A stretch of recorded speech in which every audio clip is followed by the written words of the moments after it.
दो भाइयों की लड़ाई, हृदय स्पर्शी कहानी। जज मेहता हमेशा की तरह वक्त पर कोर्ट पहुंच गए थे और अपने सामने पड़े ढेर सारे केसों की फाइल देखकर हमेशा की तरह उनका मन उदास हो गया था। जब से वे जज बने थे उन्होंने हमेशा केसेस की सुनवाई की थी और इन सब में मारा मारी, धन दौलत, ज़मीन की लड़ाई, स्त्रियों के लिए लड़ाई, चोरी चकारी, लूटपाट, उन सब के अलावा कुछ खास नहीं होता था। अपने रूटीन के हिसाब से उन्होंने अपने सामने पड़ी फाइलों को चेक करना शुरू किया। दूसरी फाइल उन्होंने उठाई ही थी और उस पर उनकी नज़रें टिक गई। उन्हें यह केस बाकी सबसे अलग और ख़ास लगा। उन्होंने इस फाइल को पूरा पढ़ डाला। यह केस एक छोटे भाई ने अपने बड़े भाई पर किया था और केस करने का कारण था मां की कस्टडी पाना। मेहता जी ने सबसे पहले इसी केस की कार्रवाई करने का फैसला किया। कोर्ट में सब हाजिर हो गए।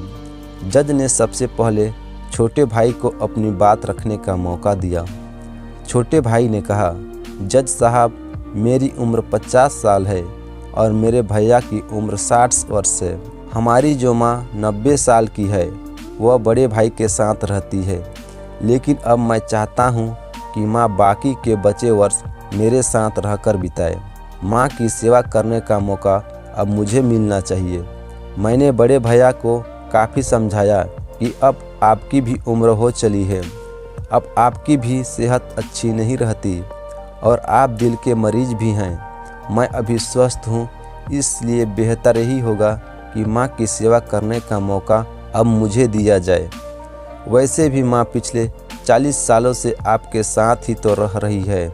क्या मेरा हक नहीं बनता कि माँ मेरे साथ भी रहे? लेकिन बड़े भैया हैं कि इस बात को मानने के लिए राजी ही नहीं हैं, इसलिए मजबूरी में मुझे उन पर केस करना पड़ा। अब बड़े भाई की अपनी बात रखने की बारी थी। बड़े भाई ने कहा, यह बात सच है कि मेरी उम्र 60 साल का है। यह बात भी सच है कि अब मेरी सेहत पहले जैसी नहीं रहती, लेकिन उतना ही सच यह भी है कि मैं सिर्फ जिंदा रह पा रहा हूँ तो इसलिए क्योंकि मेरी माँ मेरे पास है। चाहे मेरी सेहत कितनी भी खराब हो, चाहे मेरी ज़िंदगी नर्क जैसी हो, लेकिन मेरी माँ मेरे पास होने की वजह से वही तकलीफ़ों भरी ज़िंदगी स्वर्ग जैसी बन जाती है। जज साहब, आप ही बताइए, मैं माँ को अपने से दूर कैसे होने दे सकता हूँ?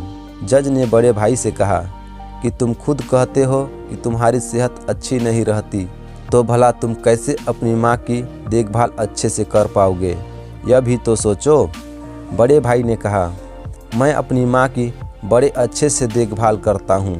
आप माँ से भी पूछ सकते हैं, और अगर वह खुद कहे कि उन्हें मेरे साथ नहीं रहना तो आप बेशक उन्हें मेरे भाई के साथ भेज दीजिए। जज को यह बात ठीक लगी और उन्होंने माँ को अदालत में बुलाने का फैसला किया। 90 साल की बूढ़ी माँ बड़ी ही कमज़ोर थी। वो जैसे तैसे व्हील चेयर पे अदालत आई।